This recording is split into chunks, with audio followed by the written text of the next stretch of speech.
What happens when a CEO goes undercover and sees a security guard secretly eating cold leftovers, only to be humiliated by a manager moments later? Raymond Ellis started his company with grease on his own hands, laying tile, serving coffee. His foundation wasn't built on spreadsheets, but on a simple, deeply held belief that true respect starts from the ground up. That the people cleaning the floors, fixing the AC, keeping the lights on in the dead of night, they weren't just staff. They were the bedrock. But lately, the ground felt shaky.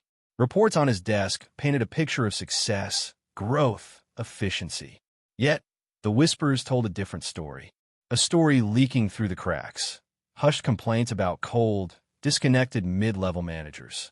A revolving door of good people in the roles, out of the spotlight. The janitors, the maintenance crews, the security guards. High turnover rates that made no sense for jobs that offered steady pay. Something was deeply wrong in the very places Raymond believed should be shown the most respect. His managers assured him everything was under control, just standard churn. But Raymond knew in his gut it was more.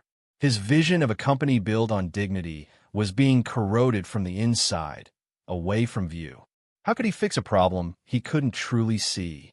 How could he understand the struggles of the people he championed if the truth was being filtered, hidden? He needed to go back to the ground floor, not as the CEO, but as one of them. For 1 week, Raymond Ellis would disappear. He would trade his suit for a work shirt, his office for a mop bucket. He decided to go undercover, signing up as a temporary janitor. He needed to witness the unfiltered reality, the raw, unscripted moments, to see firsthand what was truly happening when the boss wasn't looking. And he was about to see things he never could have imagined. Raymond Ellis wasn't just changing clothes. He was shedding an identity. The tailored suits, the polished shoes, the corner office view, all gone. Replaced by scuffed work boots, a nondescript, oversized polo shirt designed to blend in, and an ID badge that simply read temporary staff. He looked invisible, exactly as he intended. Stepping onto the operational floor felt like entering a different world. The air was thick with unspoken tension. Staff members moved with a hurried, inward focus, their shoulders tight. Security guards rotated through their posts with a practiced, almost eerie silence, exchanging nods but no words. And the managers didn't ask or guide. They barked. Orders were commands, sharp and clipped. Simple words like please or thank you. Unheard. It was an environment built on transaction, not human connection. This wasn't the company Raymond thought he was running. Amidst this rigid efficiency, Raymond's eyes landed on one figure who seemed different. An older security guard, quiet, seemingly lost in his own thoughts as he surveyed a hallway. This was George, assigned to the brutal graveyard into morning shift that most avoided. George kept to himself, a quiet presence. But when his gaze met Raymond's for just a second, he offered a small, gentle smile, a flicker of warmth in the sterile environment. It was a kindness that stood out starkly. Yet beneath that smile, Raymond saw it clearly, a deep, bone-weary exhaustion. George wasn't just guarding the building. He looked like he was carrying the weight of it. And Raymond, now just another temp, could only watch and wait. Days passed. Raymond performed his mundane tasks, sweeping, emptying bins, polishing surfaces that no one seemed to notice. As he melted into the background, the layers of the complex's true culture began to reveal themselves. And his focus kept returning to George. Raymond started noticing the small, quiet details that spoke volumes. Every single day, George carried the same old, dented lunchbox. But more often than not, he didn't open it. A small thing, right? But combined with the tired eyes, the gentle smile that didn't quite reach them, it painted a picture Raymond couldn't ignore. Raymond would spot him quietly doing things that were strictly outside his security duties, sweeping stray cigarette butts near entrances, wiping down a rain-slicked handrail. Small acts of care for the building, performed without instruction, without recognition. Acts that were technically Raymond's job now, as the undercover temp. And how did his colleagues, the very people George helped keep safe, interact with him? They didn't. They moved past him, through him, as if he were part of the furniture. He was virtually invisible, a quiet man doing quiet work, seen by no one who mattered. The tension built in Raymond, a slow burn of frustration and concern. Then, one afternoon, the quiet observations collided with a moment that stopped Raymond cold. He was working near the employee cafe area, out of sight, when he saw George lingering near the large industrial trash bin. Not at it, but by it, a hesitation in his posture. George glanced around cautiously.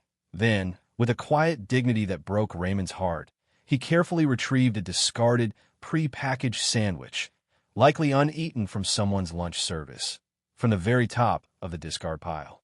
He retreated quickly, finding a hidden spot behind a service door, unpeeling the plastic wrapper and eating the cold sandwich quickly, eyes downcast.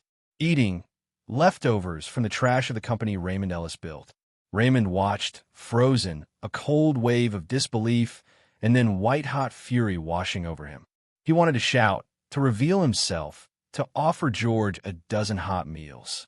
But he stayed hidden, because the moment was about to get worse. Much, much worse. He watched George, this quiet, dignified man who worked relentless hours, trying to find a moment of private sustenance from what others had simply thrown away. Raymond's gut twisted. This wasn't just neglect. It was an indictment of the very system he'd created. But before he could even process the depth of the injustice, a door bursts open nearby. The footsteps are sharp, angry. Laura, the operations manager, storms out, her face set in a harsh expression. She spots George immediately, and in a loud, accusatory voice, "What are you doing back here?" Laura asks George. George visibly flinches, startled. He quickly tries to hide the last bite of the sandwich. "Don't bother hiding it, George. Stealing food." Again, Laura accuses him. Again, the word hung in the air, heavy with casual cruelty and an assumption of guilt that made Raymond's blood run cold. George, caught off guard, scrambled for an explanation. "No, ma'am, I wasn't. It was going to be thrown away. Laura cuts him off with a dismissive wave of her hand. "I don't care what it was. You're a security guard, George, not a scavenger picking through the trash. You're not here to eat scraps behind the service doors." She steps closer, her voice dropping slightly, but becoming more menacing. "This is a professional environment. If I catch you slacking off like this or doing anything that looks like this again, you're gone. Understood?" George hangs his head, defeated, nodding silently. Raymond, hidden from view but with a clear line of sight, is rigid with shock and incandescent fury. His hands clenched into fists.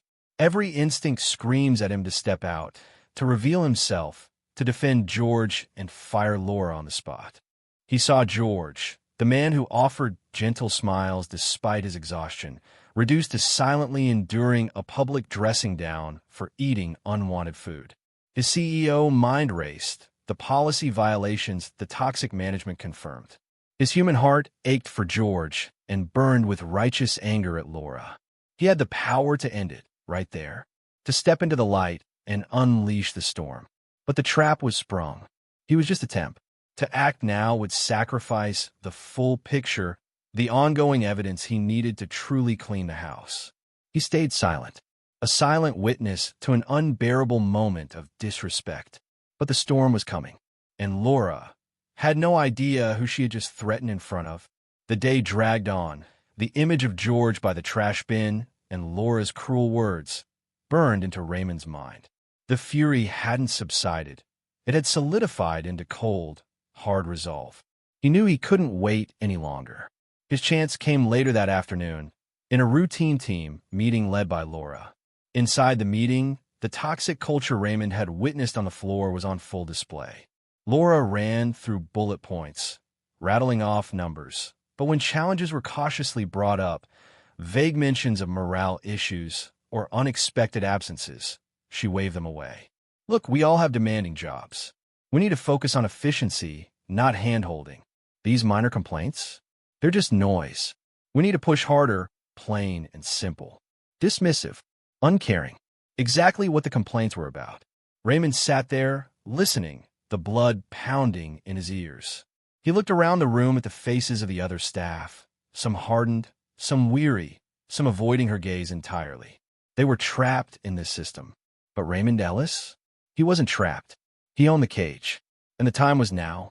He had seen enough. With a slow, deliberate motion, Raymond reached up and removed the ill-fitting temp baseball cap he's wearing. He placed it quietly on the table in front of him. And then he spoke, not in the quiet voice of the temp, but with the clear, resonant authority of a CEO who had just seen the truth. Actually, hold on a moment, Laura. Laura turned, startled, annoyed. The other staff members slowly turned their heads towards Raymond, confused. Raymond continues. I need to clarify something. My name isn't Ray Parks, and I'm not here to clean floors. Raymond stands up slowly, drawing everyone's attention. His gaze is fixed on Laura. My name is Raymond Ellis. Laura's eyes widen slightly, then rapidly. Recognition dawns, then horror. The color drains from her face. The other staff members freeze in their seats, mouths slightly agape, glancing between Raymond and Laura. The air crackles with shock. My name is Raymond Ellis, and I own this company. And from my position, the one I took to see the truth unfiltered, I just watched you mercilessly humiliate a good man. A man who shows up every single day and works tirelessly, doing nothing but trying to discreetly eat a discarded sandwich, and you threaten to fire him. Raymond's voice gains intensity, though still controlled. What I saw today, Laura, is unacceptable. It's not just contrary to policy. It's contrary to everything this company was built on, and we're going to address it. Right now, the shock in the room was palpable. The invisible temp had just revealed himself as the owner of everything they saw. Raymond didn't waste a second. The performance review he'd just witnessed, the dismissal of staff concerns, the confirmation of toxic management, combined with the morning's horrific incident involving George, provided all the evidence he needed. Raymond walks directly towards Laura, who shrinks back slightly. His voice is low, serious, for her ears primarily. Laura, I need to speak with you outside. Now. Laura, unable to form a coherent protest, nods mutely and follows Raymond out of the room. In a swift, private conversation, Raymond laid out the facts. Her behavior, her dismissal of staff welfare, and specifically, her public humiliation of George, were grounds for immediate action. Effective immediately, you were suspended pending a full HR review. Your conduct today, and what my observations show about your management style, is unacceptable and harmful to this company. You'll be contacted by HR. Laura stammered in an attempt to defend herself, but was quickly shut down by Raymond's resolute stance. With Laura dealt with, Raymond's next priority was George. He needed to apologize, to understand, and to make things right. He found George, perhaps still looking shaken after the earlier confrontation, trying to go about his duties quietly. Approaching George, no longer as a fellow temp, but as himself, required a different kind of courage. Raymond's voice softened, filled with genuine regret and a quiet intensity. George, can I speak with you for a moment? My name is Raymond Ellis. George nods, looking slightly bewildered. Raymond meets his gaze directly. George, I want to personally apologize for what you experienced today. What Laura said to you, and her behavior, was completely out of line and does not represent the values of this company. I am deeply sorry you were treated that way. George looks down, perhaps uncomfortable with the attention, a flicker of emotion in his eyes. Raymond didn't just offer platitudes. He asked George about his life, his situation, and George, hesitant at first, quietly revealed the struggles beneath his weary smile. George, please, tell me, is everything okay? I noticed a few things while I was working alongside you. Please confide in me. George, perhaps seeing the genuine concern in Raymond's eyes, begins to speak slowly, hesitantly. He learned the truth. George was the sole caregiver for a disabled spouse. The loss of his night shift differential pay, due to a recent scheduling change under management, had created a desperate financial strain. Rent, medical costs, sometimes something had to give. And that something, heartbreakingly, had been meals. He was trying to make ends meet, doing everything he could to provide, even skipping meals to stretch his meager income. Raymond listened intently, his expression reflecting empathy and growing anger at the systemic issues that led to this. The pieces clicked into place. The exhaustion, the unopened lunchbox, the discarded sandwich. It wasn't about stealing food. It was about a dedicated employee, failed by the system, and uncaring management, doing whatever it took to survive and care for his family. Raymond's response was immediate and decisive.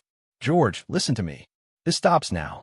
Your full pay, including that night differential, is reinstated immediately, and you'll receive back pay for everything you've lost." George looks up, stunned, tears welling in his eyes. "More than that, we have an employee assistance program that can help with immediate financial needs and support for your family. You have access to it effective right now. No questions asked. This company should have been supporting you, not pushing you to this point." The immediate crisis was addressed. Laura was suspended. George's financial urgent needs were met. But Raymond knew the true repair needed to go deeper than policies and paychecks. It required a human connection, a moment of true understanding between the CEO and the man he had just seen at his most vulnerable. Raymond sat with George, just the two of them. George still looked a little overwhelmed by the events, but with a sense of dawning relief. He is fidgeting slightly, and used to this level of direct attention from the owner. But even in his vulnerability, his inherent humility shone through. George speaks quietly, looking down at his hands. "Mr. Ellis, I didn't want charity. Honestly, I just want a chance to work, to provide for my wife. That's all I've ever wanted." Raymond listens intently, his expression warm and sincere. He leans forward slightly, his voice gentle but firm. "George, look at me." George slowly raises his head, meeting Raymond's gaze. "This isn't charity. Please understand that. What I've done today, it's not a handout. It's something this company owed you. It's long overdue respect. Respect you earned every single day you showed up, did your job, and even did more quietly, without ever asking for recognition." George, a little taken aback by the sincerity and depth of Raymond's words, smiled gently. Raymond saw in George not just a security guard, but a man of quiet strength, integrity, and deep loyalty, qualities far more valuable than any operational metric. And he knew exactly where that kind of character belonged in his company. "George, I've recognized your quiet leadership. The way you carry yourself, the way you look out for this place, it's invaluable. This company needs more people like you, in positions where they can influence others." Raymond pauses, then offers the opportunity. "I'd like to offer you a new role, George. I want you to become our head of security training." The offer hung in the air. A promotion, a different path, not just better pay and benefits, but better hours, a chance to truly make a difference in the lives of other staff. George, true to his humble nature, hesitated. "Sir, head of training? Me? I don't know if I'm qualified for something like that. I'm just a security guard." Raymond's voice becomes more insistent, filled with conviction. "You are far more than just a security guard, George. I've seen you. I've seen your dignity, your quiet strength, your fundamental decency. Those are the qualities I want instilled in every single person who wears our uniform. You're the perfect person to teach them what it truly means to protect and serve, not just the building, but the people inside it." Raymond leans in slightly, emphasizing his next point. "This position isn't about barking orders, George. It's about leading by example. It's about the quiet influence of a good person. You didn't earn this through making noise or demanding attention. You earned it through your quiet dignity, your integrity, and your consistent effort. And I won't take no for an answer." George considered Raymond's words, the weight of them, the belief in his eyes. Slowly, a look of acceptance and tears of gratitude appears on his face. In that quiet conversation, a new foundation was laid, not just for George, but for the company itself. The man who felt invisible was finally truly seen. And the CEO who had gone undercover knew he had found the right person to help rebuild the culture from the ground up. The week that followed Raymond's reveal was a whirlwind of change. He returned, now openly as the CEO, not to observe, but to implement the deep systemic changes his time undercover had shown were desperately needed. The era of ignoring the ground floor was over. The formal HR review confirmed what Raymond had witnessed. Laura, the operations manager whose cruelty had been exposed, was officially terminated for cause, a clear message sent throughout the organization that such behavior would not be tolerated. But consequences for poor leadership were just the beginning. Raymond fundamentally restructured policies. Recognizing that basic dignity shouldn't be a luxury, a new company-wide initiative guaranteed meal vouchers for all staff, regardless of their role or shift, ensuring everyone had access to a warm, healthy meal. Beyond policy, Raymond launched a new culture initiative, simple but profound. No one goes unseen. A constant reminder that every single employee in every single role mattered. And George, the man who ate discarded sandwiches and was nearly fired for it, he stepped into his new role as head of security training with a quiet grace. His training sessions weren't just about protocols and procedures. They were about something far more important. George's training curriculum now included a mandatory section on empathy, respect, and human decency. He shared his own experiences, teaching new hires to see the people behind the roles, to understand that everyone carries their own burdens, and that a simple acknowledgement, a kind word, or simply seeing someone can make all the difference. He was teaching the culture change Raymond wanted, not from a boardroom, but from the heart. Raymond Ellis went undercover to find out why his company was failing its people. He discovered the truth in the quiet dignity of a security guard and the casual cruelty of a manager who didn't think anyone was watching. It's a powerful reminder for all of us. The quietest people in the room, the ones you might overlook, they are often carrying the heaviest loads. They are the foundation, the ones who keep things running when the spotlight is elsewhere. And leadership, it's not about the loudest voice or the harshest command. It's about seeing the unseen. It's about understanding the struggles you might not witness from the top. It's about recognizing the quiet strength and treating everyone with the dignity and respect they deserve. Because true leadership is measured by who you choose to protect when no one else is looking.